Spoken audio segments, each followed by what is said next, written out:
Hola chicos, ¿cómo están? Espero que se encuentren muy bien. Vamos a seguir con la parte de lo que estábamos platicando ya la última vez. Ya estamos a punto de terminar el bloque. Entonces, digo, todavía nos quedan algunos unas que otras cosillas por ahí, que no son menos importantes que lo que hemos visto, pero ya estamos cerca, digamos, de ver lo que se contemplaríamos como lo más importante de este bloque. ¿De acuerdo? Quedan los tres teoremas fuertes, ya vimos dos. Nada más para recapitular, el primer teorema fuerte nos decía que si teníamos una función continua, bueno, todas las funciones o los tres teoremas fuertes están basados en funciones que están definidas sobre un intervalo cerrado, que lo hemos visto como A, B, ¿de acuerdo? El primer teorema nos decía que si nosotros teníamos una función que pasaba de un positivo en el extremo izquierdo de A un negativo en el extremo derecho de B, entonces existía un punto en medio en donde cruzábamos por el cero. Ese era el primer teorema fuerte. El segundo teorema fuerte nos establecía que si nosotros teníamos una función continua sobre un intervalo A, B, entonces la función era acotada por arriba, ¿de acuerdo? Es decir, que existía un número real, de tal manera que si no importando yo con quién evaluara sobre el intervalo, al evaluarlo bajo la función, no excedía a ese valor, ¿de acuerdo? Y el tercer teorema fuerte nos dice que si yo tengo... bueno, que está muy relacionado con esto, por eso es que en el video pasado les decía yo que podía considerarlo como realmente dos teoremas, porque este es como lo ocuparemos para el tercero. Y nos dice que sí, ok, yo sé que si yo tengo una función, lo escribo.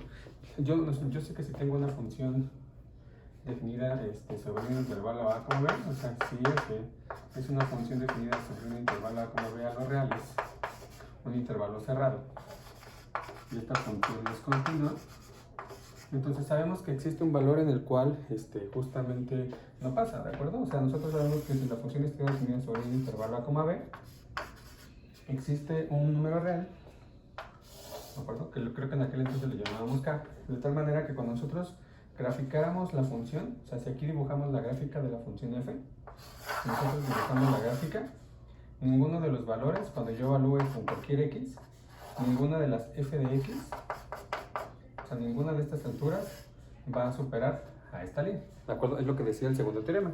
El tercer teorema fuerte está muy relacionado con esto y nos dice lo siguiente. Dice que si yo tengo una función de un intervalo cerrado a los reales que es continua, entonces existe un número, un x0 en el intervalo A, B, o sea, existe un punto en el x0 tal que la función evaluada en este punto es más grande o es igual que cualquier evaluación en todos los puntos, ¿de acuerdo? Para todo x en el intervalo A, B. ¿Sale, chicos? O sea, básicamente lo que está diciendo es que, por ejemplo, aquí, si mi gráfica de la función es esta, lo que me dice este teorema es que si la función es continua, va a existir un x0, que lo vamos a señalar en amarillo, va a existir un x0, digamos va a existir un x0, de tal manera que cuando yo me fije en la altura que me da este f de x0, esta altura será la más grande de cualquiera que yo elija, ¿de acuerdo? O sea, si yo digo, por ejemplo, esta x, y yo me fijo en su f de x, entonces esta f de x es más pequeña de esta.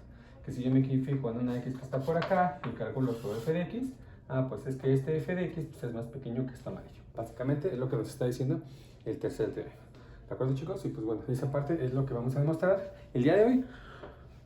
Perdón que se me va a bailar, junto con otro par de consecuencias que también están involucrados o que están relacionados con los primeros dos teoremas que decíamos, ¿de acuerdo? Y ya el tercero, bueno, haremos una segunda versión de de aquí, pero un poquito más adelante. Entonces, la prueba es hasta cierto punto sencilla y vamos a ocupar el segundo teorema fuerte, entonces no está de más enunciar, ¿de acuerdo? Este segundo teorema fue el que vimos el video pasado, segundo teorema fuerte.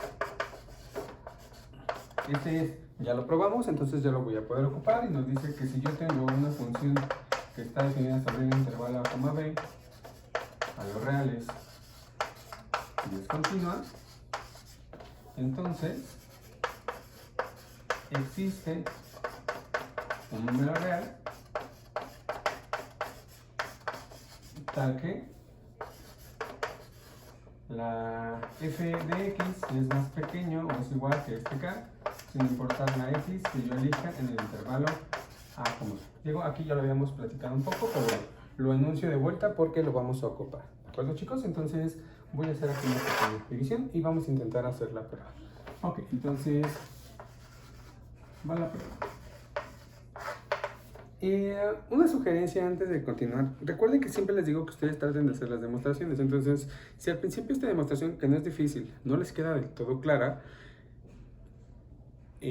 traten de repetir lo que yo hago. Así eso yo lo hacía mucho y se los he dicho en otros videos, yo lo hacía mucho al principio de la carrera, imitar y al final, de tanto imitar, pues se me quedaron algunas cosas. Entonces, no está de más. ¿De acuerdo, chicos? Entonces, la prueba va de la siguiente manera.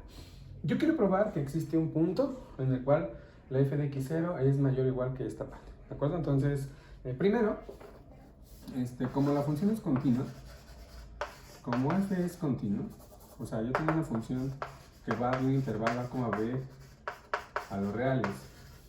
Es una función continua. Entonces, pues yo ya podría ocupar mi segundo teorema. Recuerden que este segundo teoremita ya lo probamos, lo repito, en el video pasado. Entonces, como yo sé que la función es continua, entonces, por lo tanto, nosotros sabemos, según esta condición, que existe una k en los reales, tal que la f de x, o sea, sin importar qué x yo elijo sobre el intervalo desde a hasta b, sin importar qué x yo elijo aquí, la f de x nunca me va a superar a cierto valor, ¿de acuerdo? O sea, esto pasa sin importar la x que yo elija en el intervalo a, b. ¿De acuerdo, chicos? Ok, entonces voy a definir, al igual que los otros dos primeros que ocupamos el axioma del supremo, aquí también lo voy a ocupar. Entonces, sea S, así como lo hicimos en los anteriores videos, aquí voy a tomar, yo voy a empezar a evaluar sobre todas las f's de x, o sea, yo voy a tomar, repito, cualquier valor que esté en el intervalo a, b, y voy a evaluarlos con la función. Y entonces estaríamos encontrando una colección de números que están contenidos en los reales, porque si se dan cuenta, voy de un intervalo a los reales. Es decir, este subconjunto que estoy definiendo es un subconjunto de los números reales, para el cual vamos a aplicarle nuestro axioma de elección, nuestro axioma del supremo. Pero primero, antes de llegar a esa parte, voy a ver que las condiciones para que lo pueda ocupar se aplican. ¿De acuerdo? Entonces, primero, definimos este conjunto. Entonces, la primera, recuerden que si yo quiero probar que un conjunto tiene supremo, necesito probar dos cosas. Lo primero es que, bueno, además de ser un subconjunto de los reales, lo primero es que sea no vacío, y lo segundo es que sea acotado superiormente. Entonces, primero, lo primero, ¿de acuerdo? Entonces, S es diferente del vacío, pues f de A, si yo me tomo el extremo el izquierdo o el extremo derecho y yo lo evalúo, estoy tomando como parte el conjunto S, son todas esas evaluaciones, entonces este es un elemento de mi conjunto S, ¿de acuerdo? Y por otro lado,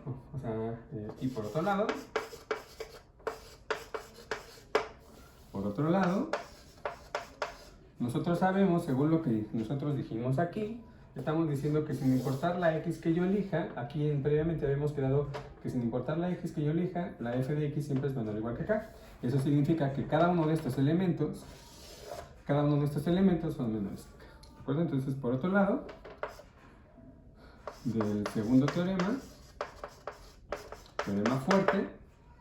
fuerte, tenemos que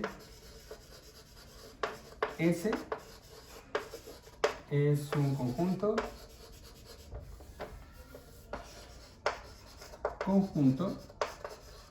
acotado superiormente.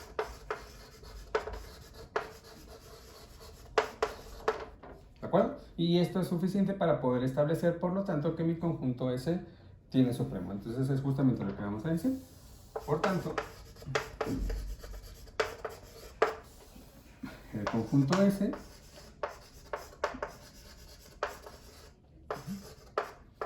tiene supremo. A decir, vamos a llamarle un nombre. Yo creo que para no variarle mucho a como lo hemos hecho antes, voy a decir que este supremo, Una vez que estamos diciendo que ya tiene supremo, vamos a llamarlo, para no perder la costumbre, que alfa se iguala al supremo de este conjunto. Repito, alfa es igual al supremo de este conjunto, lo que eso significa. ¿De acuerdo, muchachos? Entonces, vamos a ponerlo así. Esto significa, esto implica que dos cosas. La primera cosa es que este alfa es una cota superior, es decir, este alfa es una cota superior para ese.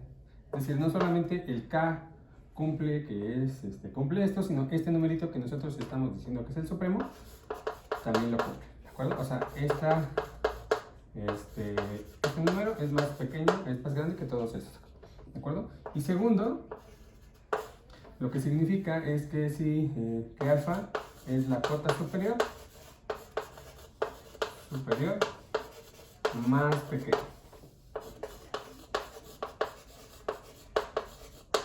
¿De acuerdo, muchachos? Lo que significa es, lo voy a poner así, que si este es alfa y yo me regreso tantito, ¿de acuerdo? No importa qué espacio yo deje, o sea, si yo a alfa le quito cualquier cosa, lo que yo quiera, entonces aquí en medio yo voy a dejar un espacio suficiente para poder decir que aquí hay un elemento que está aquí, ¿de acuerdo? O sea, hay en este caso, f de x. Repito, que alfa es una cota superior, significa esta parte, y además es que la cota superior más pequeña, ¿de acuerdo? Donde significa que si este es alfa y yo me regreso tantito, no importa qué espacio hay aquí en medio debe haber una de estas imágenes. ¿De acuerdo, muchachos? Y pues bueno, esas son las dos condiciones que cumple mi conjunto. Ahora bien, mostraremos que hay un x0 en el intervalo a, b, tal que f evaluado en x0 coincide con este alfa, que es justamente mi supremo. Es lo que vamos a demostrar, ¿de acuerdo? Una vez que lleguemos a esta parte, pues significaría por lo tanto que la imagen de este puntito, o sea que pudimos encontrar un puntito de tal manera que al aplicarle su imagen, esta imagen es la más grande de todos los posibles números que yo pueda elegir ahí en medio, ¿de acuerdo? Entonces, pues, esta parte sí lo voy a dejar. Voy a borrar esto, quizás el dibujo, ¿no? Y continuamos, ¿de acuerdo? Chicos, ya no estamos muy lejos de terminar, entonces permítanme un ratito. Ok, entonces voy a borrar esta parte. Recuerden que el significado de este primer teorema ya lo tengo aquí abajo, entonces voy a borrar.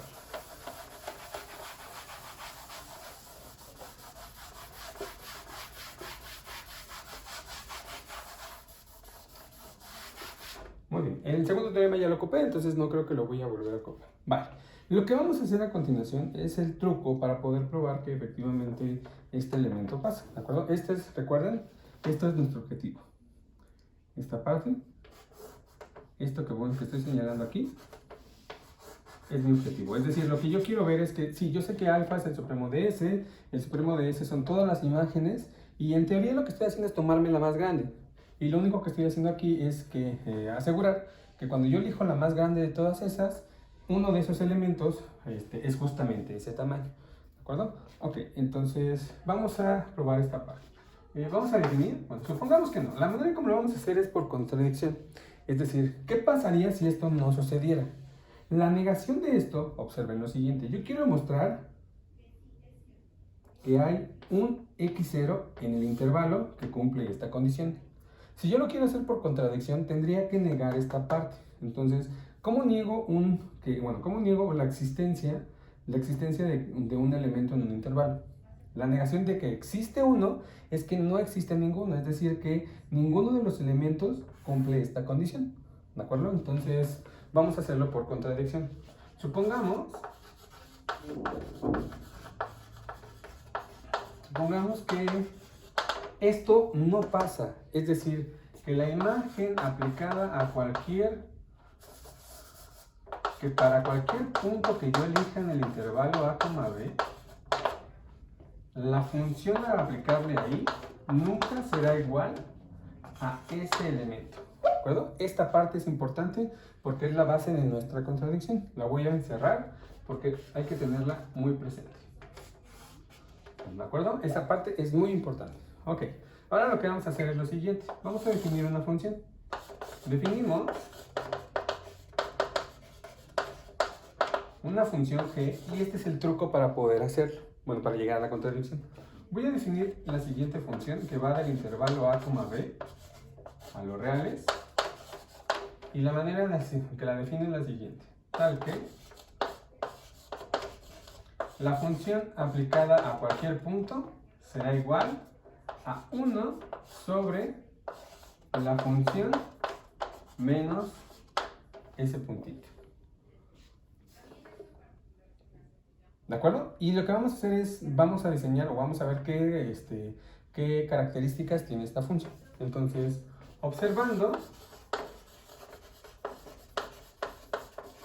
observemos lo siguiente. Observemos que esta función g se definió como una división. La parte de arriba es el número 1, es una función que es constante y por lo tanto continua. La f es una función continua, que es justamente parte de nuestras hipótesis. Le estoy restando otra función constante, lo que significa que esta función continua menos otra función que también es continua, ya habíamos demostrado previamente que la resta de dos funciones continuas son continuas. También demostramos que el cociente de esta función es continua siempre y cuando lo de aquí abajo no sea 0. Y según esta parte, yo estoy diciendo previamente que la f de x nunca va a ser igual a la alfa en todos los puntos de mi intervalo, que es justamente donde está definida mi función. Eso significa que la parte de abajo jamás va a ser 0, sin importar la x que yo elija por nuestra condición, que bueno, por esta suposición que hicimos. Entonces, por lo tanto, podemos observar que g de x es una función continua. Función continua. ¿De acuerdo, chicos? Yo creo que sí voy a tener que borrarlo. Perdón, no quería borrarlo, pero bueno. Perdón. Es una función continua. Ok. ¿Sale? Esta parte también es importante porque a partir de aquí vamos a tener que hacer otra conclusión. Vale. Tú estás diciendo que ya esta función que está aquí definida es continua. Por todo lo que ya dije, repito. Lo de arriba es continua, esta es continua, esta es continua. La resta de dos funciones continuas es continua. Esta es continua porque es una constante, esta es continua porque es una constante. La resta de continuas es continua, lo vimos en un teorema. La división también es continua siempre y cuando esta parte de aquí abajo nunca sea 0. Pero f de alfa, si te dan cuenta, esta parte, en el momento que estamos diciendo que f de x y alfa nunca van a ser iguales, pues significa que esta parte de abajo nunca va a ser 0. Y por lo tanto, esta función será continua en todo el intervalo. ¿Perdón? Intervalo a, b. ¿Sale? Eso me lleva a decir, por tanto, me dice que la función g es acotada, que es justamente nuestro segundo teorema. Estoy aplicándole esta hipótesis, bueno, esta condición de que sea continua para ocupar mi segundo teorema. Entonces, es acotada por el segundo teorema fuerte. ¿De acuerdo, muchachos? Es decir, lo que estaríamos diciendo es que esta g de x va a ser menor o igual que m para algún... No para algún no. Que la g de x va a ser menor o igual que m para cualquier x que yo elija dentro de mi intervalo a, b. ¿Sale? Hasta aquí no hay ningún cuidado. Estoy ocupando otra vez mi el segundo teorema fuerte. Y pues bueno, hasta aquí todo espero que vaya lo más claro posible. Ok. Lo siguiente que vamos a hacer, si se dan cuenta, hasta el momento yo nunca, bueno, dentro de las condiciones o de la demostración que hemos hecho, no he ocupado esta parte, estas dos propiedades que nos decía respecto a las condiciones características que tiene el supremo. Todo esto lo hicimos con base a esta demostración, que está aquí, todo va bien. Aquí es donde estamos llegando, haciendo la contradicción de esto que yo quiero demostrar. Estamos haciendo este cacho, pero en ningún momento hemos ocupado alguna de estas dos. Y este es el momento de hacerlo. Entonces, como el espacio que me queda aquí es un poco reducido, voy a tratar de escribirlo hasta donde me quede. Entonces, ok. Sabemos que alfa, por definición, es el supremo de mi conjunto S, que es justamente el de todas las imágenes. De modo que déjenme borrar ahora sí esta parte. Perdón. De modo que yo creo que hasta esta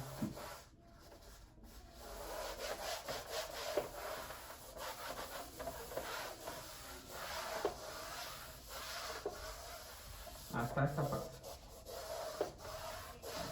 Recuerden que yo puedo, la ventaja de tener un video grabado es que pues, bueno, puedo borrar casi en cualquier parte y ustedes pueden darle pausa y poder continuar. ¿De acuerdo? Sabemos que alfa es el supremo, de modo que si yo me regreso tantito al supremo, que es justamente lo que yo mencionaba aquí, si yo me regreso tantito, aquí en medio va a haber un elemento. Y ahorita van a ver cómo lo vamos a ocupar junto con esta característica. De modo que para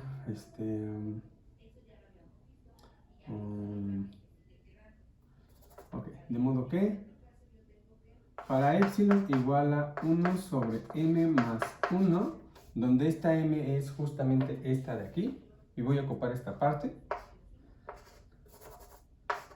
tenemos que existe un elemento C, voy a ponerle X, mejor dicho, un elemento X en el intervalo A, B, tal que... Ok, les voy a platicar lo que voy a suceder. Este es mi alfa, ¿de acuerdo? Me voy a regresar un cachito. El tamaño en que me voy a regresar no es cualquiera, sobre todo porque voy a ocuparlo para llegar a mi contradicción. El tamaño que yo voy a ocupar aquí para regresarme es del tamaño de 1 sobre m más 1, ¿de acuerdo? O el valor absoluto, lo que sea más sencillo, no importa. Valor absoluto, ¿de acuerdo? Si valor absoluto porque necesito que sea positivo. Valor absoluto. ¿De acuerdo? Y entonces significa que en este lado yo voy a llegar a alfa menos justamente ese tamaño. Pero realmente eso no es lo importante.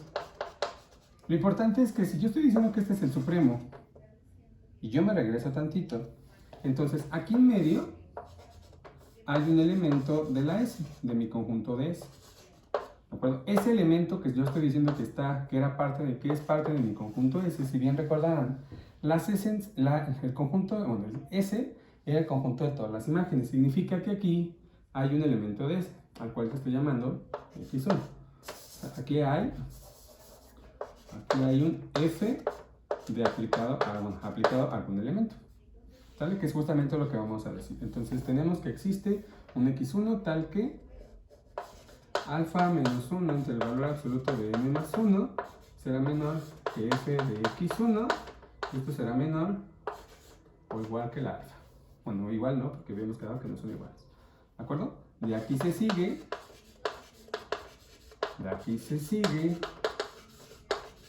que si aquí yo estoy diciendo, observen bien chicos, si aquí yo estoy diciendo que está el f de x1 y aquí estoy diciendo que está el alfa, entonces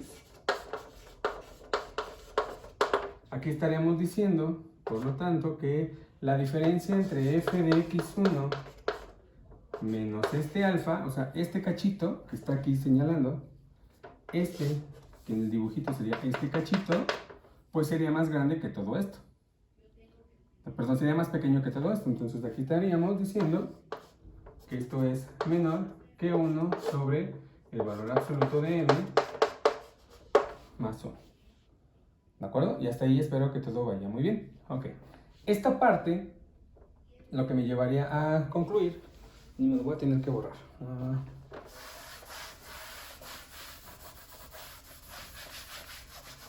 Esta parte, chicos, por otro lado, me llevaría a concluir, por lo tanto, espero que hasta aquí todo vaya bien. Perdón que haga una pequeña pausa, pero bueno, es parte de lo que yo quiero bueno, quiero escribirlo todo lo más claro posible. Digo, no me ocupo la demostración completa, pero bueno, espero que haya quedado claro. Entonces, lo que yo voy a hacer ahora es invertir. De aquí tendríamos, al hacer la inversión, todo esto es, aquí no es positivo.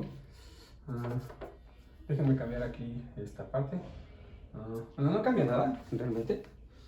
Perdón chicos, déjenme borrar esta parte. Aquí no cambia nada, aquí no cambia nada, incluso aquí ya no tendríamos que poner valor absoluto, aquí ya no tendríamos que poner valor absoluto tampoco, les decía.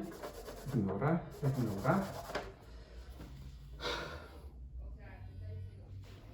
Ok, aquí era alfa menos f de x. Nada más lo estoy cambiando al revés para que se den esto. Aquí es epsilon igual a 1 sobre m más 1. Aquí es 1 sobre m más 1.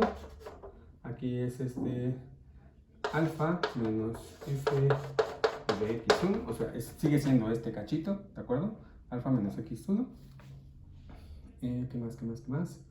Ok, esto sería m más 1 para poder decir que esto es positivo, ¿de acuerdo? Entonces recuerden que cuando yo tenía un valor de a menor que un valor de b, si a es menor que b y ambos son positivos, entonces 1 sobre a se invierte con 1 sobre b, que es justamente lo que voy a ocupar aquí. Tomando este como a y tomando como este como b, podemos concluir, por lo tanto, que 1 sobre alfa menos f de x sería mayor que 1, ¿cierto? El inverso de pues simplemente m más 1. ¿De acuerdo, chicos? Es decir, si ustedes recordarán, aquí está el x1, si ustedes recordarán, esto se parece mucho a esto de aquí. Lo único que estoy cambiando es que aquí estoy diciendo que estoy haciendo la f evaluada en x1.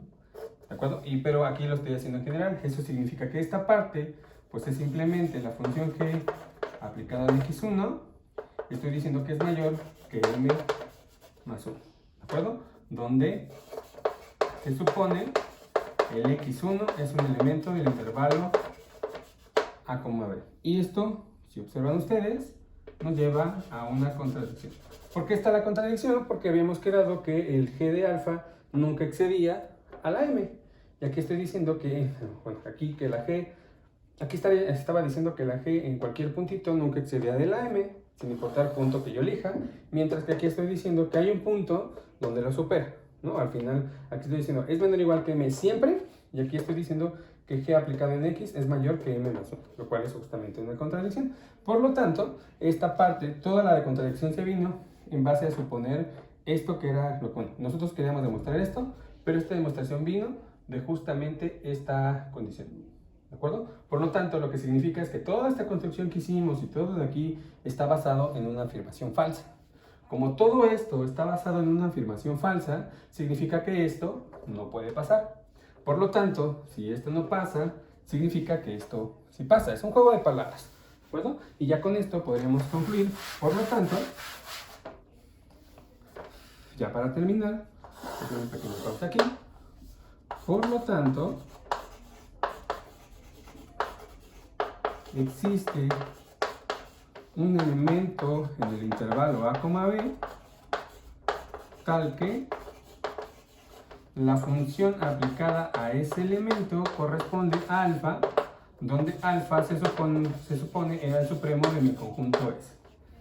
Es decir, la función aplicado a este x0 es mayor o igual que la función aplicada a todos los puntitos, sin importar el punto que yo elija en el intervalo a, b.